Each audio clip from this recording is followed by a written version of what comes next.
কাঞ্চন মল্লিক অবশেষে ৫৬ বছর বয়সে ফের বাবা হলেন। মানে যে কাঞ্চন মল্লিক ৫৩ বছর বয়সে গিয়ে ২৭ বছরের ছোট শ্রীময়ীকে বিয়ে করার পর প্রচুর ট্রোলড হয়েছিলেন, সেই কাঞ্চন মল্লিকের বিয়ের ১ বছরের মাথাতেই তার কন্যা সন্তান কৃষবি হয়েছিল। তখনও তিনি ট্রোলড হয়েছিলেন। এরপর আবার তারা লাইমলাইটে। এবারে শ্রীময়ী তার প্রথম সন্তানের ১৯ মাস বয়সের মাথায় দ্বিতীয়বার মা হলেন। এবারে তার পুত্র সন্তান হয়েছে, নাম রাখা হয়েছে কৃষব। এটা সবাই ধরে নিচ্ছে। কাঞ্চন মল্লিক এর আগেও একটি বিয়ে করেছিলেন এবং তখন তার একটি ছেলে ছিল।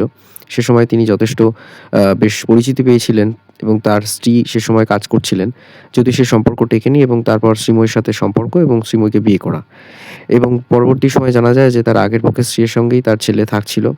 এরপর শ্রীময়ীর সঙ্গে থাকা, শ্রীময়ীর একটি কন্যা সন্তান হওয়া, জামাই ষষ্ঠী, বিভিন্ন ধরনের যা সাময়িক রিচুয়ালস গুলো থাকে সেগুলো ফেসবুকে পোস্ট করতেই থাকছিল শ্রীময়ী। এই সময়ে তিনি উত্তরপাড়ার এমএলএও ছিলেন। যাই হোক, তারপর ভোটে টিকিট না পাওয়া এবং পুরোপুরি আবার সিনেমায় ফিরে আসা কাঞ্চন আবার দ্বিতীয়বার, অ্যাকচুয়ালি বলতে গেলে তৃতীয়বার বাবা হলেন। দ্বিতীয়বার বলতে শ্রীময়ীর দ্বিতীয় সন্তানের বাবা। এবং ঘটনাচক্রে দেখতে গেলে এটা মানাই যায় যে কাঞ্চন হয়তো এখন এই মুহূর্তে তার পরিবারের পূর্ণতা পেল, যেখানে শ্রীময়ীর সাথে তার এক কন্যা এবং এক পুত্র সন্তান নিয়ে সে ভরা সংসার করছে। ৫৬ বছর বয়সে প্রাক্তন এমএলএ তথা ৩০০ সিনেমার ওপর অভিনয় করা কাঞ্চন মল্লিক তৃতীয়বার বাবা হলেন।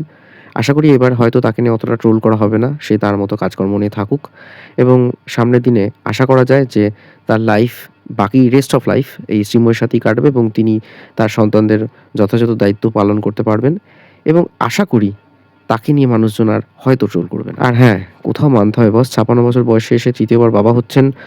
কে বলেছে যে বাঙালি পুরুষরা কিছু করতে পারে না? করে দেখিয়েছে একদম। শাহরুখ খান তার ৩য় সন্তানের জন্য, আব্রাহামের জন্য সারোগেট মাদার হয়েছিল তার কোনো একজন নেফিউ এবং সেটা টেস্ট টিউব বেবি ছিল। কিন্তু এখানে একদম অরিজিনালি অর্গানিক ওয়েতে তিনি বাবা হয়েছেন। সো তার জন্য তাকে কংগ্রাটস।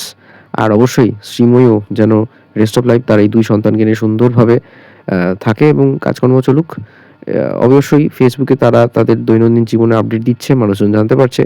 এর জন্য তারা লাইমলাইটে রয়েছে এবং ট্রোলডও হচ্ছে। দেখতে থাকুন বং স্টোরিজ। ভিডিওটা কেমন লাগলো অবশ্যই কমেন্ট বক্সে জানান। আর ভালো লাগলে চ্যানেলটা সাবস্ক্রাইব করুন, শেয়ার করুন। দেখতে থাকুন চ্যানেলের বাকি ভিডিও।